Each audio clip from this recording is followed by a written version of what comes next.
CNPS et son portail e.cnps.ci et NCA Bank Côte d'Ivoire, le vrai visage de la banque, vous offre RTI Money. Très heureuse de vous retrouver comme chaque mercredi pour ce nouveau numéro de votre magazine sur la banque, les assurances et la finance. Au sommaire de RTI Money cette semaine, notre grand reportage qui s'intéresse aux nouveaux défis des opérateurs téléphoniques qui se lancent dans les services bancaires. Comment fonctionnent ces nouveaux services? Peuvent-ils faire concurrence aux banques? Quel type de clientèle est ciblée? C'est à suivre dans un instant. Ensuite, dans notre rubrique Money Time, on vous dira tout sur l'assurance voyage. Et puis, en fin d'émission, retrouvez-nous avec l'invité cash de la semaine, Ken Kakena, directeur général de Wizall Money, un opérateur de mobile money parti à l'assaut de ce marché porteur. Impossible d'y échapper si vous êtes un abonné au service de mobile money proposé par les opérateurs téléphoniques en Côte d'Ivoire. Désormais, vous le savez, vous pouvez leur emprunter de l'argent ou épargner du cash qui vous rapportera des intérêts. Aujourd'hui, les géants de la téléphonie se lancent dans la bancarisation de leurs clients, soit en créant de vraies banques, soit en s'associant à des banques existantes. Qu'est-ce qui se cache derrière ces stratégies? Comment on ouvre ce type de compte et comment profiter des nouvelles offres? Voici les banques de la téléphonie, notre grand reportage de ce soir.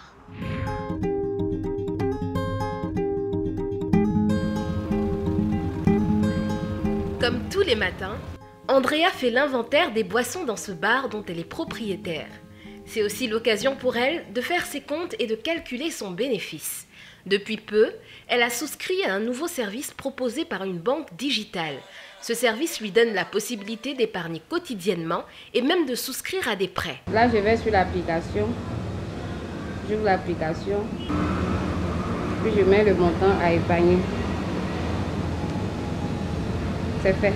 Par jour, je peux épargner 10 000, 20 000 francs par jour en fonction de ma recette au fait d'une vie. Dans les autres banques, il faut faire la queue, aller à la caisse, remplir les papiers, vraiment, et puis un peu nous, il y a problème de réseau, tout ça. Avec cette banque accessible, avec cette banque digitale, c'est plus tranquille et puis tu jettes tranquillement avec ton téléphone. Il y avait une de mes employées qui avait un problème, son fils était gravement blessé, elle avait besoin d'argent sur place et j'ai fait le prêt à cette banque-là, la banque digitale. J'ai fait un prêt de 30 000 francs et dès que j'ai retiré, j'ai pu donner à mon employé qui a pu vraiment guérir son fils. Ça doit vraiment, ça m'a beaucoup aidé. La banque d'Andrea est située dans ce quartier de Marcory, une nouvelle banque digitale lancée par le premier opérateur téléphonique de Côte d'Ivoire. Comme dans une banque traditionnelle, des caisses, des gestionnaires de comptes et des offres de prêts et d'épargne. Mais avant d'en bénéficier, ici aussi il faut ouvrir un compte courant, comme est venu le faire Parfait Camélan, un jeune entrepreneur. Je souhaiterais ouvrir un compte. D'accord, donc vous allez vous diriger vers l'une des deux bonnes et vous allez suivre les instructions en insérant vos informations. Merci. Pour se démarquer des banques classiques, cette nouvelle banque joue le tout digital. Parfait va d'abord envoyer ses informations personnelles via cette borne tactile et interactive. Un gestionnaire de compte pourra les recevoir et les traiter presque automatiquement. Pour quelqu'un qui va emprunter 100 000 francs, on va lui appliquer un taux d'intérêt de 1,15%. Donc il va se retrouver à payer 1150 francs d'intérêt. Les prêts, une offre qui intéresse Parfait et est susceptible de séduire des millions de nouveaux clients. Ce produit d'appel pour la banque propose des crédits modestes de 5 000 à 100 000 francs CFA. Des mini-crédits qui pourraient changer les petites affaires de Parfait. Dans les gombos communément appelés ici en Côte d'Ivoire, les petites affaires qu'on a en dehors de notre travail, j'allais dire, officiellement reconnu, d'accord, ces gombos-là ont un impact énorme sur les mouvements qu'on pourrait avoir avec le digital. Et les prêts évolueront en fonction des mouvements que le particulier pourra réaliser. Donc pour moi, c'est un avantage énorme qui pourra remplacer à terme, si tu veux, des crédits à solliciter auprès des banques traditionnelles. Comme c'est une nouvelle banque qui ouvre, logiquement, elle a à terme d'offrir des opportunités d'accompagnement aux petites et moyennes entreprises et je m'inscris parfaitement dans ce cadre, étant moi-même déjà entrepreneur. Depuis l'ouverture de la banque, Alexandre Oro, son secrétaire général, veille au quotidien sur l'accueil des premiers clients, avec un objectif, faire la différence avec les banques classiques. Bonjour, bonjour mesdames. Vous allez bien? Tout va bien? Gardez le sourire. Hein? Très bien. Combien de banques aujourd'hui acceptent d'ouvrir des comptes à des personnes qui ne sont pas salariées ou qui n'ont pas de ressources définies de revenus. Très peu. Le paysan qui est au nord ou au sud, qui a besoin d'avoir un prêt, il faut qu'il monte patte blanche d'une certaine façon dans le monde bancaire traditionnel. Nous arrivons avec une solution qui leur permet d'accéder à du crédit, à de l'épargne, quel que soit le montant. Sur les plus de 50 000 clients que nous avons, un peu plus de la moitié ont déjà souscrit à un crédit. Un engouement mesurable dans ce centre d'appel de la banque situé un étage plus haut. Depuis l'ouverture, demandes d'informations et réclamations se multiplient auprès des téléconseillers. Bonjour monsieur. Et jusque-là, bon, j'ai été prélevé sur le compte Orange Bank, mais l'argent ne s'est jamais positionné sur mon compte Orange Money. D'accord. Après de 3 tentatives, j'ai essayé, les différents montants ont été prélevés. Nous nous excusons pour les désagréments. Puis-je avoir votre nom, numéro de téléphone et le montant de la transaction, s'il vous plaît? Le montant, s'il vous plaît? Il y a eu 3 montants. Le premier montant était de 5 500. 5 500. Le second de 5 000. 5 000. Et le troisième de 115 000. 115 000. Parfois, les clients, au niveau de la mise à jour, il y a des petits soucis. Donc, ce qui fait que ça met un peu de temps. Mais lorsqu'ils nous appellent, nous prenons la réclamation en charge et du 48 heures pour être traitée. Quelques mètres plus loin, la salle des opérations où Kevin Adinou, le chef du département et son équipe répondent par mail à des clients souvent désorientés par cette nouvelle banque adossée au compte mobile money de l'opérateur. En moins d'un mois, la banque a enregistré plus de 80 000 demandes d'inscription. Une affluence qui explique les nombreux bugs constatés par le numéro 2 de la nouvelle institution bancaire. Nous avons eu des pics de demandes d'entrée en relation de 10 000, 12 000 par jour, 20 000 par jour. Donc le système ne réagit pas toujours de la même façon lorsqu'on a 1000 demandes ou 20 000 demandes. Ça ralentit les choses, les délais s'allongent un peu, mais il y a toujours une trace et une régularisation se fait dans les meilleurs délais. Les services bancaires, une nouvelle niche pour les opérateurs téléphoniques en Côte d'Ivoire. Une niche sur laquelle ils n'hésitent pas à se livrer une concurrence acharnée. Voici le principal concurrent qui propose lui aussi un service d'épargne et de prêt relié au porte-monnaie électronique de ses abonnés. Le prêt ici aussi est limité à 100 000 francs CFA. Mais là où la compagnie veut se distinguer, c'est sur la collecte et la rémunération de l'épargne, avec des taux attractifs proposés de 3,5 à 7% reversés chaque trimestre. Des taux qui ont immédiatement séduit David Banga, un fonctionnaire à la retraite. Il faut garder de l'argent parce qu'on ne sait jamais ce qui va arriver demain. Voilà. Et avec cette opération, on peut épargner avec la plus petite somme. Même 50 francs, 100 francs, on peut épargner. C'est très avantageux. Évidemment, on veut épargner, donc on va faire un épargne. On fait un envoyer. Il va vous demander le montant de l'épargne. Vous avez vu qu'il va de 50 francs à 5 millions. Qui dit prêt, qui dit épargne, forcément intéresse les clients. Un client qui épargne, quand il reprend son argent, après il est content parce qu'avec la petite somme de 200, il a pu avoir 30 000, il a pu avoir 60 000. Ça lui sert à faire beaucoup de choses. L'activité mobile money pourrait s'apparenter à une banque, mais nous ne sommes pas une banque. Nous sommes plutôt un support pour les banques. Au siège de l'opérateur, voici l'homme qui pilote cette bancarisation. Étienne Aron tient une télé-réunion avec des responsables de la banque avec laquelle le réseau de téléphonie s'est associé pour proposer son offre. Aujourd'hui, les deux hommes abordent leur stratégie pour fidéliser davantage les clients. Aujourd'hui, avec nos 4 millions de clients, on doit être sans doute le premier produit d'épargne en Côte d'Ivoire. Ce qu'il faudrait qu'on essaye de faire, c'est de renforcer la fidélisation de ces clients-là. Et puis on a encore plus de 6 millions à attaquer, à qui on peut offrir ce produit-là. Tellement.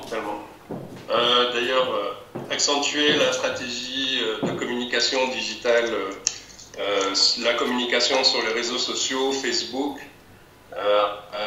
inciter les clients à liker nos pages de manière à ce qu'ils puissent être tenus informés des différentes évolutions du produit. Oui. Ça va certainement donner un boost supplémentaire et de la visibilité supplémentaire au produit. Pour le patron des services financiers de l'opérateur, le choix d'une stratégie de partenariat avec une banque classique est plutôt un atout. Donc nous, notre vision est de faire des partenariats gagnant-gagnant avec l'ensemble des banques, avec l'ensemble des microfinances qui peuvent venir offrir leurs services à nos clients. On a plus de 2 milliards d'épargne sur l'ensemble des clients et on a octroyé plus de 6 milliards de prêts depuis le début de l'opération il y a 2 ans. Donc ça marche vraiment bien et on a surtout, ce qui est vraiment intéressant, c'est de regarder les parcours de certains clients qui ont pu, avec des prêts de seulement 30 000 ou 40 000 et de façon régulière, augmenter leur commerce par exemple. Pour maximiser son offre, l'opérateur a vu les choses en grand et s'est associé à ce qu'on appelle une fintech, une jeune entreprise numérique spécialisée dans les services financiers. Objectif, lancer un produit d'emprunt journalier destiné aux commerçants, notamment les distributeurs de monnaie électronique qui sont formés ce jour-là par Abdoulaye Zanga, responsable des opérations de la start-up.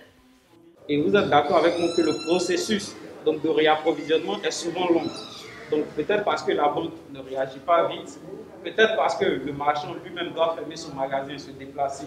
L'emprunt et puis le remboursement se font totalement à partir du téléphone mobile.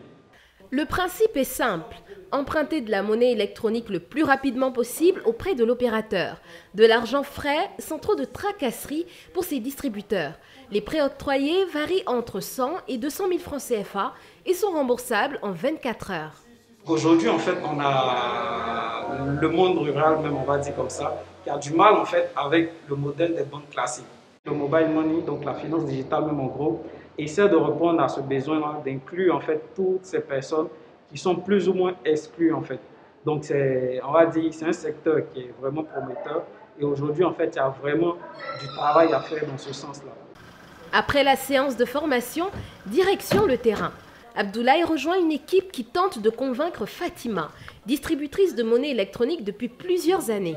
Dans ce kiosque, elle fait de nombreuses opérations pour les clients comme les dépôts ou retraits d'argent sur les comptes Mobile Money et a besoin d'avoir une trésorerie toujours disponible. Ce service vous permet d'avoir toujours de la monnaie électronique sur votre compte Mobile Money pour pouvoir satisfaire vos clients. Est-ce que vous avez eu à utiliser une fois le service? Non, pas encore parce que je ne savais pas comment pouvoir faire la souscription, rembourser les prêts, tout ça.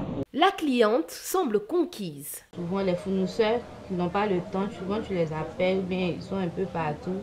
Au moins tu peux faire la souscription, tu as le prêt et rembourser après.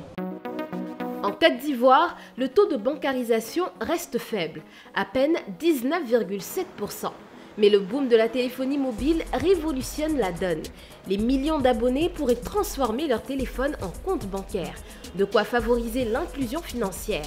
Un marché porteur pour les principaux opérateurs téléphoniques du pays qui l'ont bien compris. À la recherche d'une offre qui vous corresponde, découvrez nos offres de produits et services groupés NCA Bank, les packs tout en un. Compte chèque, découvert, carte bancaire, service bancaire à distance, assurance vie et plein d'autres avantages. Jeunes, artisans, fonctionnaires et salariés, quel que soit votre profil, nous avons le pack qui vous convient. Rendez-vous dans l'agence NCA Bank la plus proche et ouvrez votre compte. Plus d'infos 80 200 800. NCA Bank, le vrai visage de la banque. À suivre dans Intélimony, l'invité cash avec notre invité Ken Kakena, cofondateur et directeur général de la start-up spécialisée dans le mobile money, Wizall Money. Avec lui, on va parler d'inclusion financière et de la finance digitale. Mais tout de suite, voici le Money Time de cette semaine qui va vous éclairer sur les dessous de l'assurance voyage.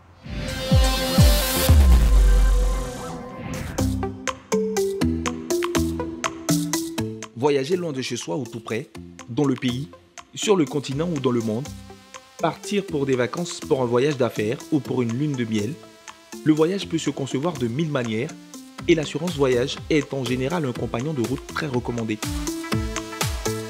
Aussi appelé assistance voyage, ce produit d'assurance peut prêter à confusion. L'assurance voyage n'est pas une assurance qui vous paie les frais d'un voyage. mais c'est plutôt un contrat qui permet de couvrir tous les risques liés à un voyage, à un déplacement ou à un séjour à l'étranger ou dans son pays.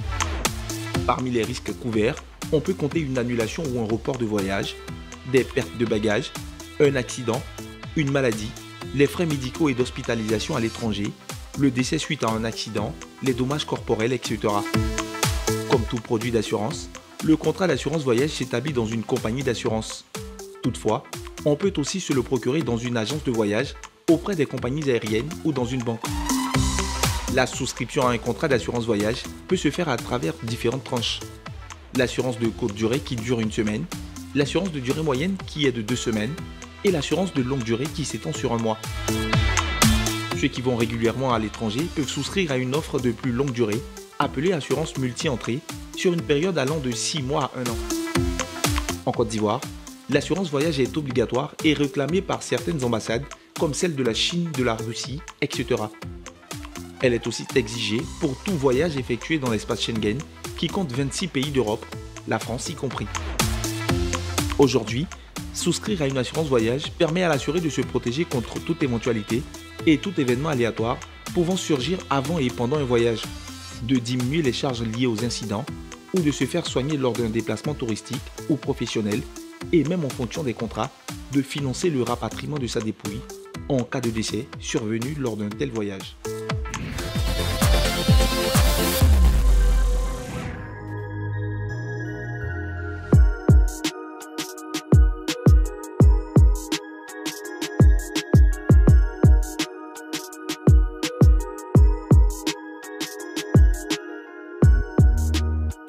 C'est l'un des nouveaux rois du mobile money. Il est cofondateur et directeur général de Wizall Money. Ken Kakena est l'invité de ce soir. Ken Kakena, bonsoir. Bonsoir Justine. Dites-nous, pourquoi avoir choisi de rentrer dans ce secteur-là? Qu'est-ce qui vous a motivé? Les milliards? Alors peut-être, mais non, à vrai dire au départ, il faut savoir que c'est un secteur qui est vraiment au cœur à la fois des enjeux économiques, sociaux, même géographiques de nos pays. Parce qu'on est à 80% à peu près de non-bancarisation, c'est-à-dire de personnes qui n'ont pas de compte bancaire. Ça pose un certain nombre d'enjeux pour tracer les transactions, pour structurer le secteur informel.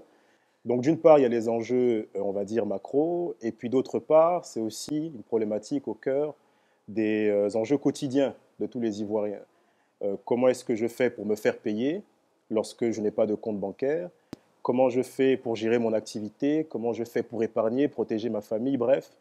On s'est rendu compte qu'il y avait un certain nombre de besoins et d'attentes qui n'étaient pas servis par le marché.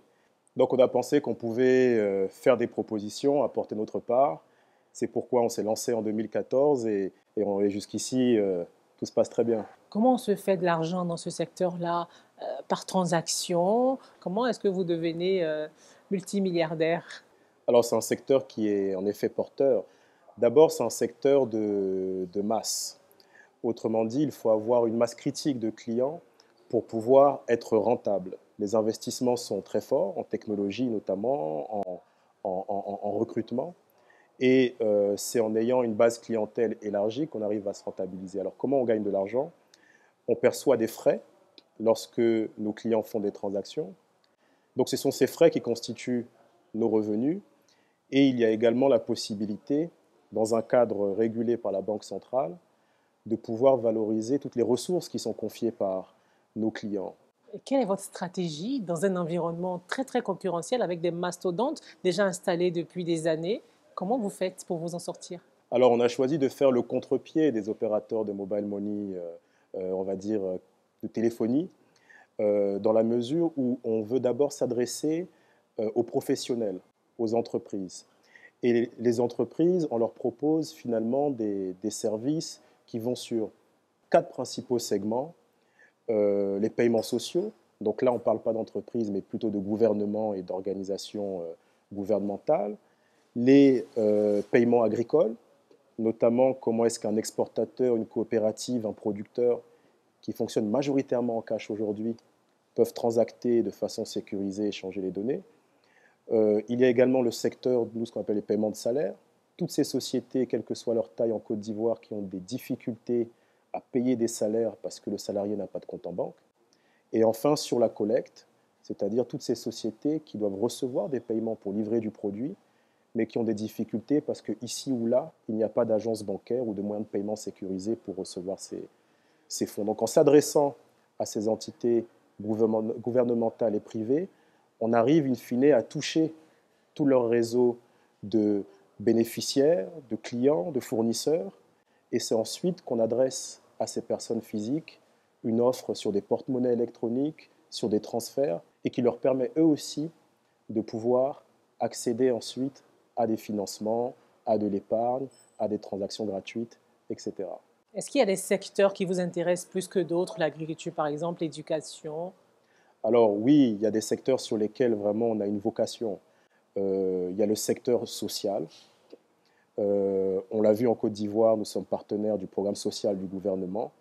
C'est important pour nous dans la mesure où notre solution est économique, elle coûte moins cher, elle est même gratuite pour le bénéficiaire et universelle. Mais on veut aussi être partie prenante sur le secteur agricole pour régler la question de la sécurité physique des producteurs qui ont des espèces et qui se font braquer, de leur capacité à être résilients. Le problème des espèces, c'est que souvent on l'épargne difficilement et en cas de coup dur, on n'a pas d'économie. Le mobile money est une réponse pour cela. Et in fine, du financement, on a des producteurs qui n'arrivent pas à atteindre la taille critique et développer leurs activités faute de financement. Et c'est difficile de les financer parce qu'ils fonctionnent en espèces, on n'a pas de visibilité sur leur flux. Le mobile money peut permettre de pouvoir tracer même les petites transactions, avoir une idée précise de leur activité et leur proposer des financements adaptés. Le mobile money est une innovation majeure depuis 2007-2008, on va dire. Jusqu'où elle va aller, selon vous? À quoi va ressembler le transfert d'argent d'ici 10 ans? Je pense que le mobile money doit dépasser la problématique du transfert d'argent et adresser la vraie problématique qui soit importante sur ce secteur, qui est le financement, l'accès au financement pour toutes les souches de population, donc le nano-financement, le micro-financement, mais également être un moyen pour collecter de la ressource, parce que c'est le souffle de l'économie. Je vais prendre un exemple. J'ai été frappé lorsque je suis allé à San Pedro, visiter des coopératives agricoles clientes, d'apprendre qu'une des personnes qui devait me recevoir avait été abattue la semaine précédente, du fait qu'elle recevait un amas de cash trop important, et donc elle ne sécurisait pas son revenu, et à plus forte raison, qu'il y avait des opérateurs agricoles qui avaient fait fortune pendant des dizaines d'années, mais le jour où il y a un coup dur, où la santé ne va plus et qu'il ne peut plus aller au champ, on le retrouve mendiant dans ces zones-là. C'est pour une raison, c'est parce qu'on doit leur offrir la possibilité de recevoir leur argent de façon sécurisée, de pouvoir le conserver, l'épargner et se baser dessus pour développer leurs activités avec du financement. Et le mobile money doit contribuer à cela. Quelles sont les perspectives pour Wizard Money en termes de croissance? Alors, on espère être présent sur toute l'Afrique. On a une vocation panafricaine. On veut être un opérateur de mobile money fait en Afrique, développé en Afrique pour les Africains. Et de ce fait-là, on a vocation à être présent partout, j'ai envie de dire. On regarde très fortement le Bénin, le Togo, pourquoi pas la Guinée-Conakry, le Congo, le Cameroun. Donc, autant de pays qui vont nous permettre d'être présents sur tout le continent. Ça, c'est sur le plan géographique. Mais on veut aussi aller plus loin sur l'offre de services. Dès le premier trimestre de l'année prochaine, nous allons lancer donc des produits de financement, de nanofinance notamment, qui vont permettre à nos clients, ayant reçu de façon régulière des transactions sur leur compte de monnaie électronique, de se voir proposer des prêts de montants allant jusqu'à 100 000 francs pour pouvoir répondre à leurs besoins de financement du quotidien. Ken Kakena, merci d'avoir répondu aux questions d'RTI Money. Merci de m'avoir invité.